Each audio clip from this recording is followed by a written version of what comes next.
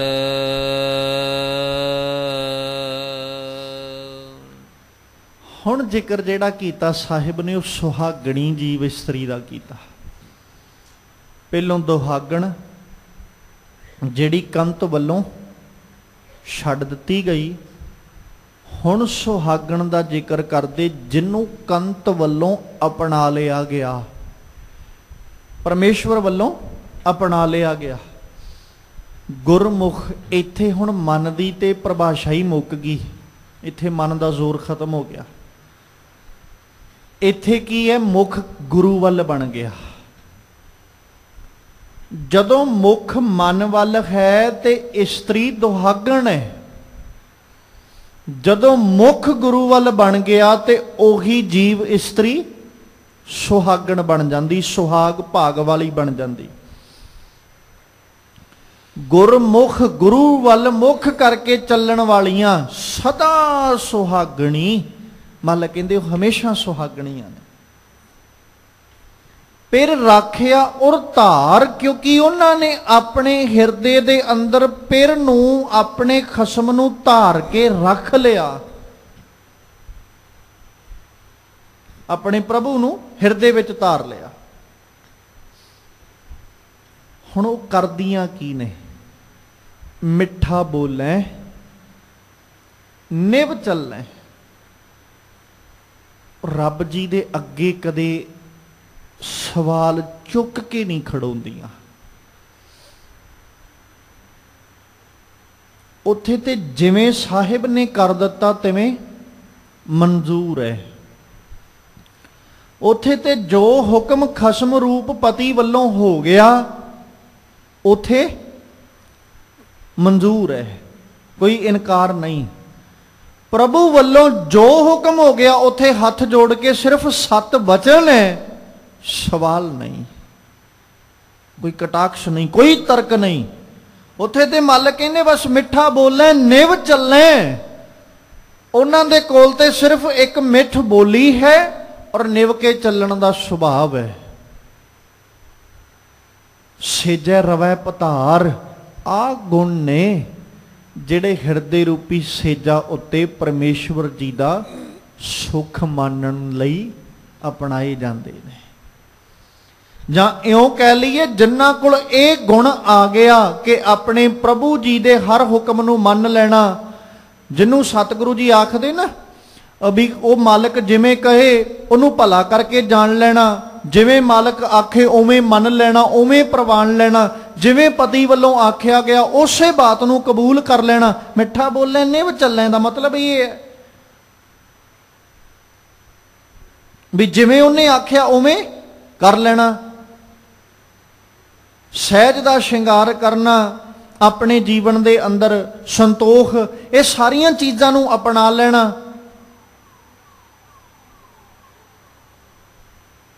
फिर मिठ बोली अपने जीवन के अंदर, और नाल जिवें वो कंत आखे, जिवें वो खसम आखे, जिवें वो मालिक कवे उस तरह प्रवान लेना।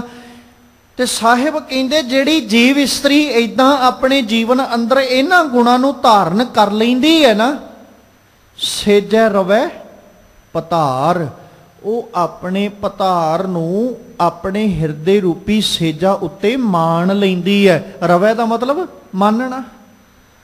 उन्हें अपने हिरदे रूपी सेजा उत्ते अपने प्रभु पति जी दे मिलाप नूं मान लिया। उन्हें प्रभु पति दे मिलाप दा सुख मान लिया। किन्ने? मिठा बोले निव चलै। फिर शोभावंती सुहागणी, जिन गुर का हेत अपार।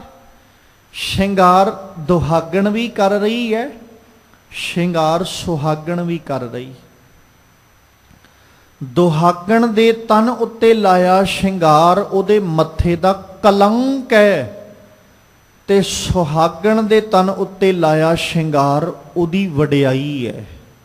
कीता श्रृंगार ही है। हो सकता है सुहागण दे नालों दुहागण ने श्रृंगार वध कीता होवे, ये भी तो हो सकता है।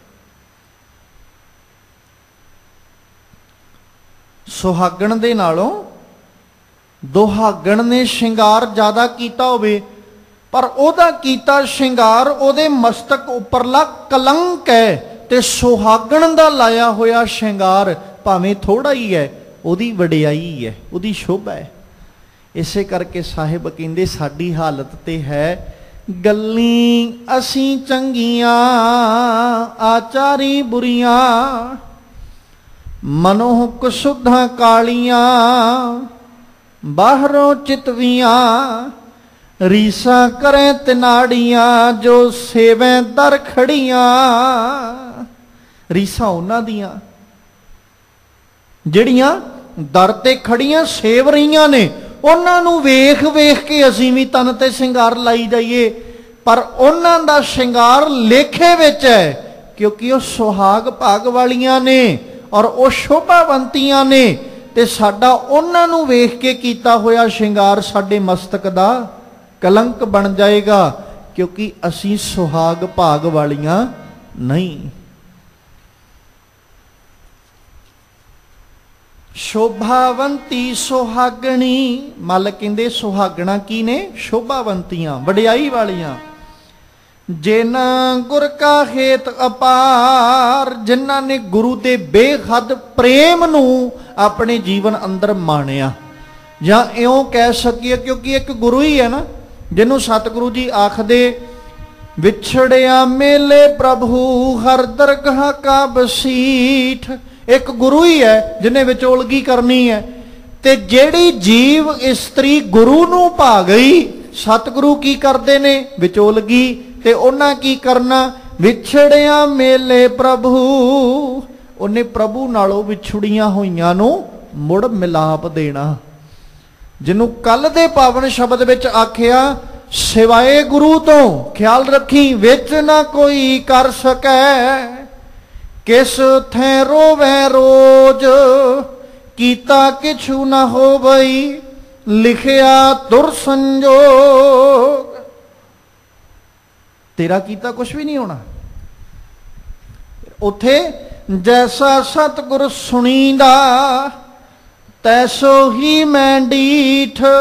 अज दा पावन बचन जिन गुर का हेत अपार, जिन्हां ने गुरु दे हेत नूं बेहद प्रेम नूं अपने जीवन अंदर हासिल कीता, प्राप्त कीता, ओ जीव इस्त्रियां सुहाग भाग वालियां शोभावंतियां बन गईयां, क्योंकि उन्हां ने सेजा उत्ते हिरदे रूपी सेजा उत्ते अपना कंत पतार ओदे मिलाप दा सुख मान लिया।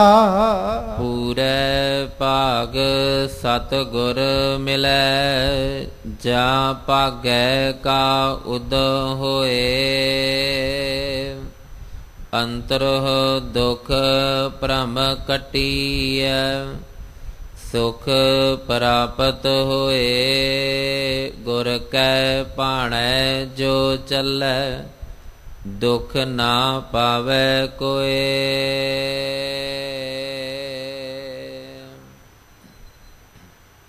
पूरे भाग सतगुर मिले।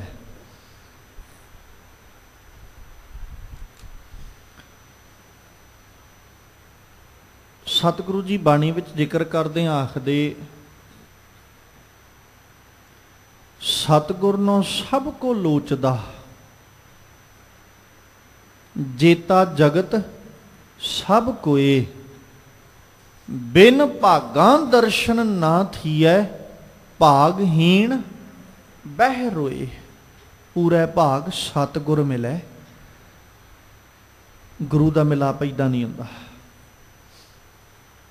नाल फिर आख्या कहंदे जां भागै का उदा होए, मस्तक दे भाग दा प्रगट हो जाना। उदा मतलब प्रगट हो जाना, प्रकाश हो जाना, उदय हो जाना, मतलब चढ़ना। सूरज का उदय होना, सूरज का चढ़ना। तेरे भागां दा उदय होना मतलब भागां दा प्रगट होना।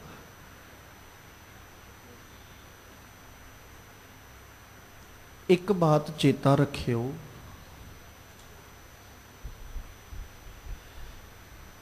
कदे भी ये नहीं कहा जा सकता कि मेरे भाग नहीं।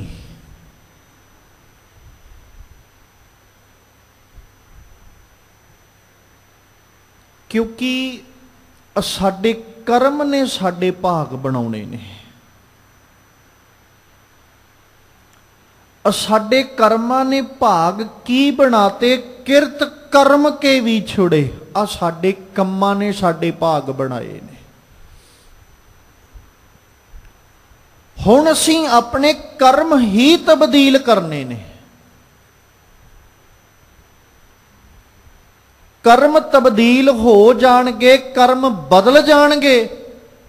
कर किरपा मेलो राम। क्योंकि दोष किसे दा नहीं। साडे विछड़न विच दोष किसे दा नहीं, साडा अपना है। ते साडे मिलाप विच भी किसे दा हथ नहीं, साडे अपने कर्म होणगे। ये नहीं कह सकते मैनू फलाने ने कहा जी उहदे कीते कर्मां दा नतीजा मैनू ना, मेरे कीते कर्मां दा नतीजा मिलेगा। जे मैं मिलाप वास्ते कर्म कीते ने ते नतीजा मिलेगा। विछोड़े दा ते मिल ही रहा। विछोड़े वास्ते कीते कर्मां दा नतीजा ते मिल ही रहा है। मिलाप वास्ते कीते कर्मां दे नतीजे दी आस है। कीते ने, सवाल ते आ है कि मिलाप वास्ते कर्म कीते ने? जे कीते ने फिर जरूर मिलाप होएगा, ते जे नहीं फिर विछोड़ा ते है ही। सतगुरु कहंदे पूरे भागां दे नाल गुरु का मिलाप हुंदा है। पूरे भाग होणगे किथे? पूरा प्रभ आराध्या पूरा जा का नाओ, नानक पूरा पाया पूरे के गुण गाओ। पूरे गुर का सुन उपदेश, पार ब्रह्म निकट कर पेख। रब नूं ही नेड़े करके वेखना ना। रब जी दे मिलाप दी ते बात चल रही है। ते भाग पूरे कदों होणगे? जदों गुरु का उपदेश सुनांगे। जदों उपदेश सुनिया ते की मिलेगा? पार ब्रह्म निकट कर पेख। अपने परमेश्वर नूं अपने नेड़े वेख ला। तेरा खसम तेनू तेरे नेड़े दसेगा। ते साहिब कहंदे ये खेड़ कदों वरतेगी? जदों पूरा भाग सतगुर मिलै। जां भागै का उदो होए, जदों प्रगट होया। जां इउं कह लईए जदों तेरे कर्मां उत्ते गुरु प्रसन्न होया, सज्जणा भाग आपे ही उदो हो जाने ने। क्यों आउने आ दर ते गुरु दे चल के? लकीरां मस्तक दियां भागां नूं बदलण वास्ते ही आउने आ। तो जे इत्थे आके भी यही रोस करके बैठे रहिए जी भाग ही है नहीं, जदों गुरु रहमत कर गया उदों खेड बढ़ नहीं। गुरु ते रहमत कर रहा, तू पासे हो के बैठा, वो ते वरताई जांदा।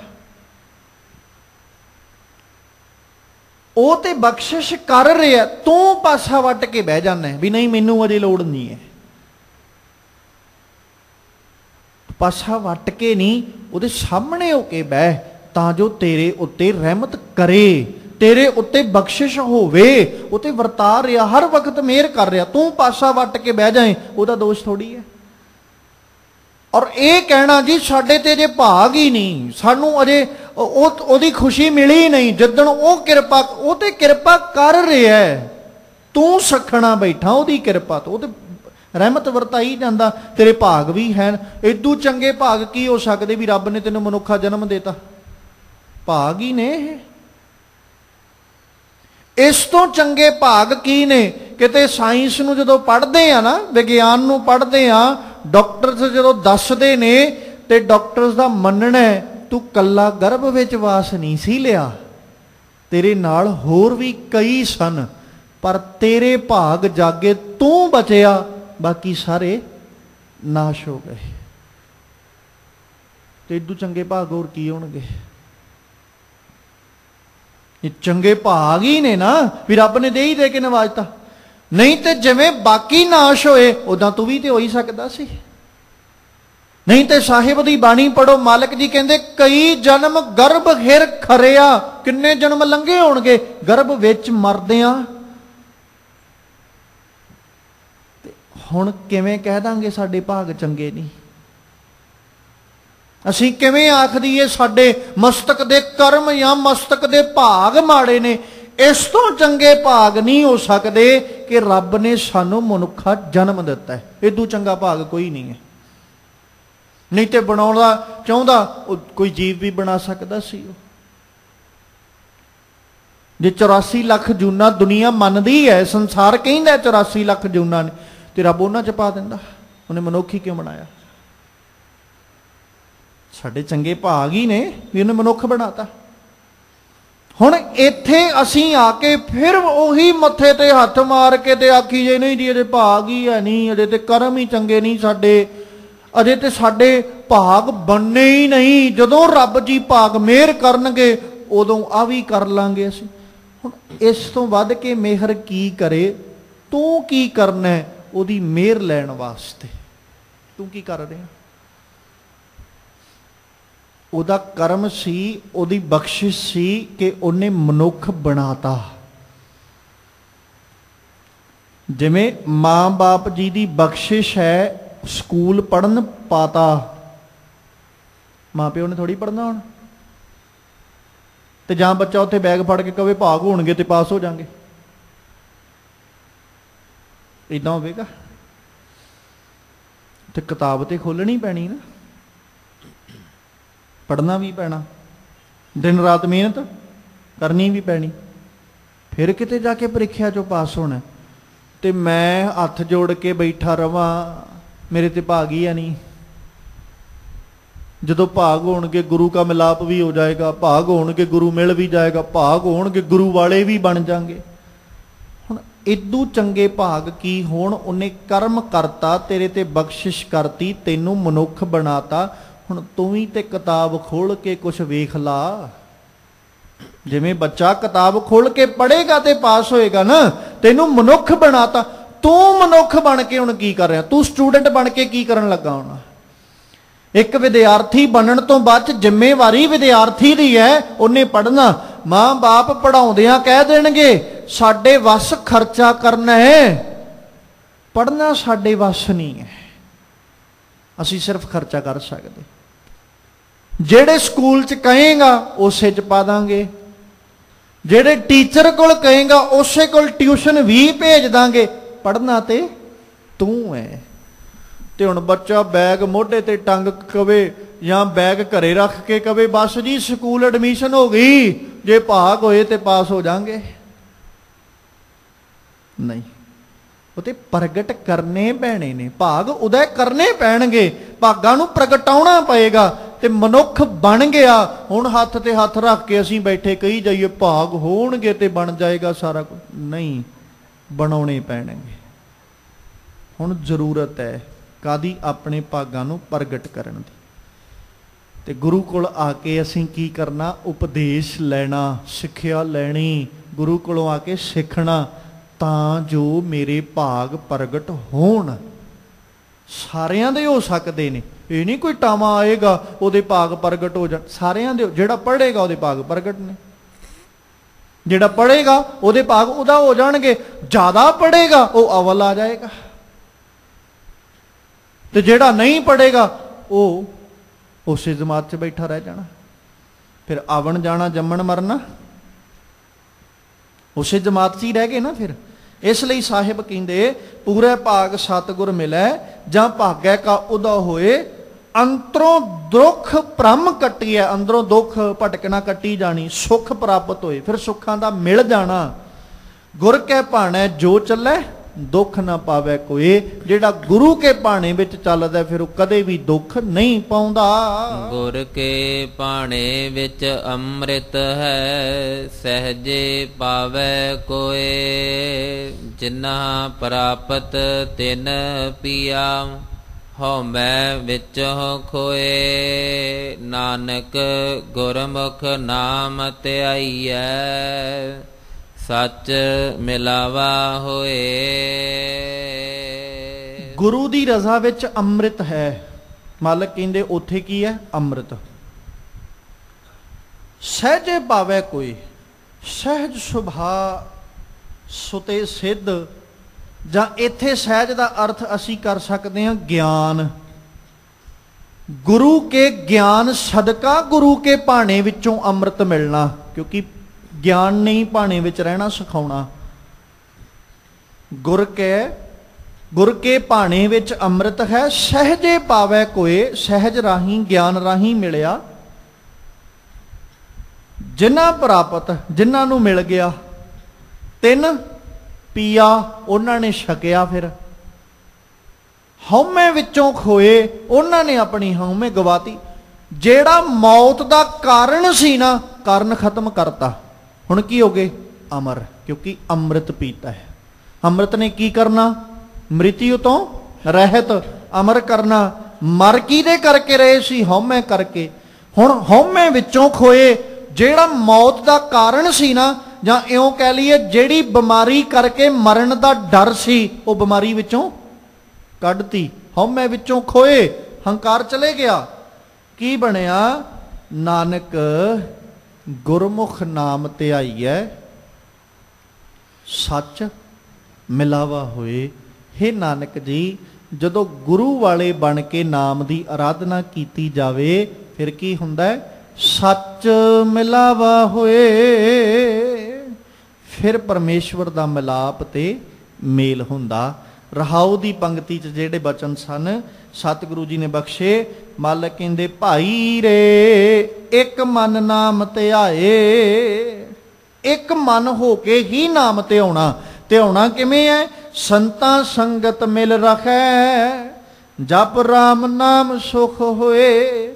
ਔਰ ਸਮਾਪਤੀ ਤੇ ਆ ਕੇ ਆਖਦੇ ਨਾਨਕ ਗੁਰਮੁਖ ਨਾਮ ਧਿਆਈ ਹੈ। ਗੁਰੂ ਦੇ ਰਾਹੀਂ, ਗੁਰੂ ਵਾਲੇ ਬਣ ਕੇ ਜਾਂ ਗੁਰੂ ਮੁਖਾਂ ਦੇ ਰਾਹੀਂ ਨਾਮ ਧਿਆਈ ਹੈ।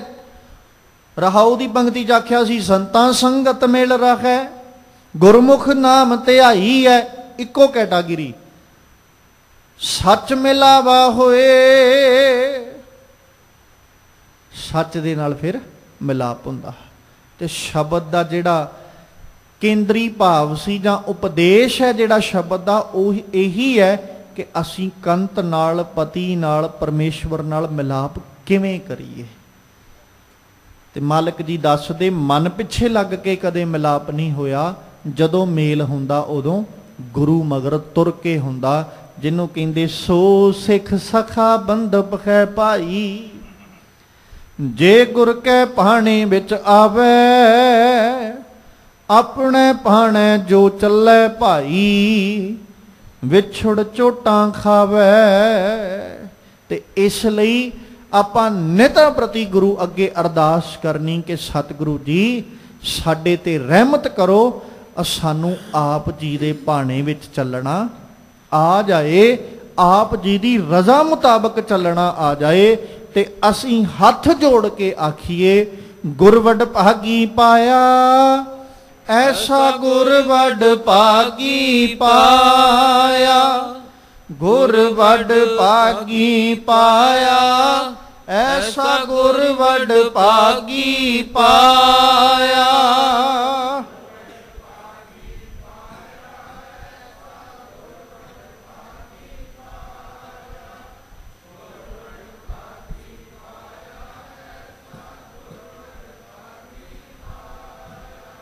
ਗੁਰ ਵਡ ਭਾਗੀ ਪਾਇਆ, ਐਸਾ ਗੁਰ ਵਡ ਭਾਗੀ ਪਾਇਆ।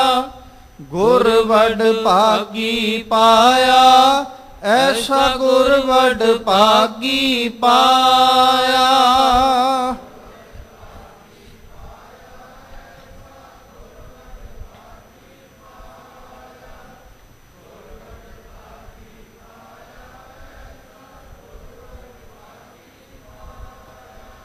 ਭੂਲੇ ਮਾਰਗ ਜਿਨ ਹੈ ਬਤਾਇਆ, ਭੂਲੇ ਮਾਰਗ ਜਿਨ ਹੈ ਬਤਾਇਆ।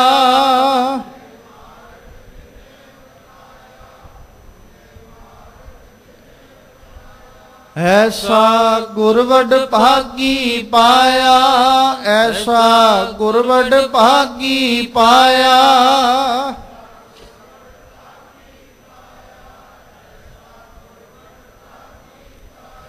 ਗੁਰ ਵਡ ਭਾਗੀ ਪਾਇਆ, ਐਸਾ ਗੁਰ ਵਡ ਭਾਗੀ ਪਾਇਆ।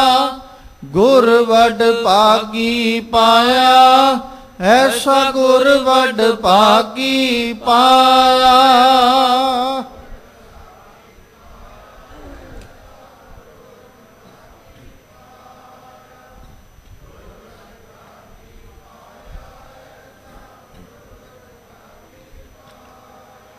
ਸਤਿਗੁਰੂ ਪਾਤਸ਼ਾਹ ਰਹਿਮਤ ਕਰਨ।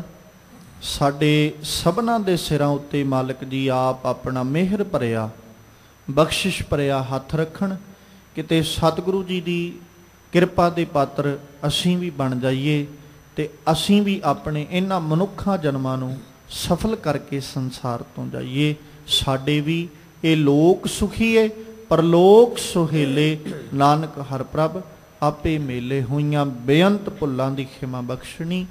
ਆਓ ਸਤਿਗੁਰੂ ਜੀ ਕੇ ਪਾਵਨ ਬਚਨ ਹਿਰਦੇ ਵਿੱਚ ਵਸਾ ਲਈਏ। ਗੁਰ ਕੇ ਪਾਣੇ ਵਿੱਚ ਅੰਮ੍ਰਿਤ ਹੈ, ਸਹਜੇ ਪਾਵੈ ਕੋਏ। ਜਿਨਾ ਪ੍ਰਾਪਤ ਤਿਨ ਪੀਆ, ਹਉ ਮੈਂ ਵਿੱਚ ਹਉ ਖੋਏ। ਨਾਨਕ ਗੁਰਮੁਖ ਨਾਮ ਧਿਆਈਐ, ਸੱਚ ਮਿਲਾਵਾ ਹੋਏ।